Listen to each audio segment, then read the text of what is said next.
So I met this artist at the comic book festival the other week. They were talking about Indigenous identity and cartoons. Thought we'd go get to know them a bit more, hear about their story and what they have to say about their art. Tell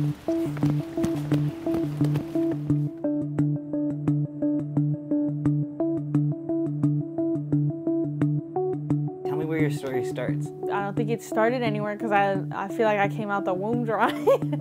Most of my characters are like really they're just like free spirits, characters that reflected what I saw and what I wanted to see.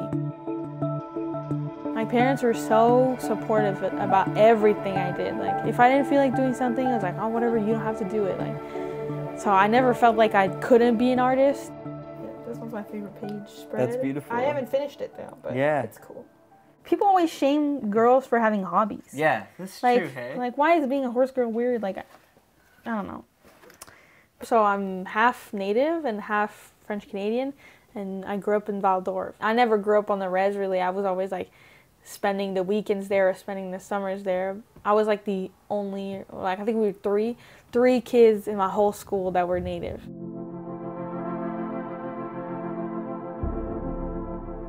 High school was such a hard time for me, like, because my sketchbook for me was like a way to escape, right?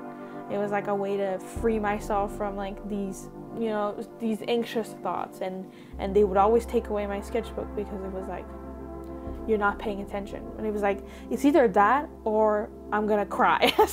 so like, cause I'm so anxious to be in school, like it feels like there's so much pressure on me for me to be like everyone else and succeed, and I wasn't like everyone else. Like I don't think anyone is. So I was drawing like people that I felt like I wanted to see in the world, you know, like even as like somebody who was like discovering their sexuality and their identity, and I didn't even know what two-spirit people were. I was drawing queer people. Like, well, you're drawing your own reality, but you're even drawing like your own microcosm of what a world could be. Yeah. These are the characters of the story I want to tell. So they're like a queer couple, and this is like a thunderbird spirit, but she's like in a human form. She only speaks Anicinabe Moon, and then she's trying to learn it through her. These are my girls. Cool.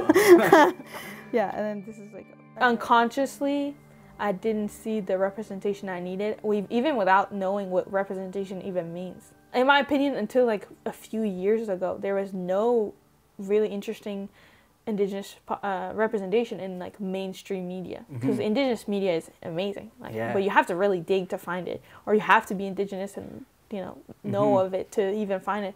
And so like I was drawing people who look like me only.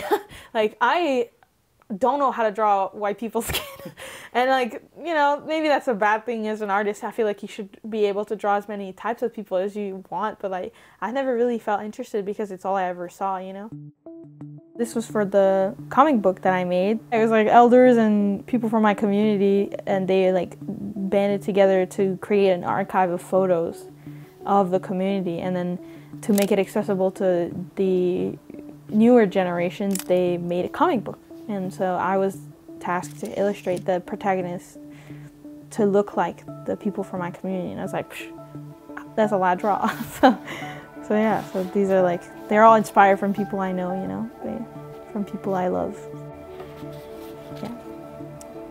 This is like my great uncle, so I literally just drew him for the inspiration. Cuckoo. A lot of people see the world as, it's like a path towards an end goal. But Indigenous people, we don't see that way. Like, that is such a huge clash when it comes to storytelling. Indigenous storytelling, it feels more realistic in my opinion, because it's never something, there's never villains. Like, all our mythical beings are misunderstood or transformed by harmful emotions, but they're still people. They're still, complex characters that have backstories. The way we tell their stories is like, you don't understand the beginning until you get to the end. I love it. My core audience, I hope, is Indigenous youth, and I think that Indigenous people are inherently storytellers, even if they don't want to be, and even if they don't talk that much. So I hope that they, like, no matter what medium it is, they create stuff.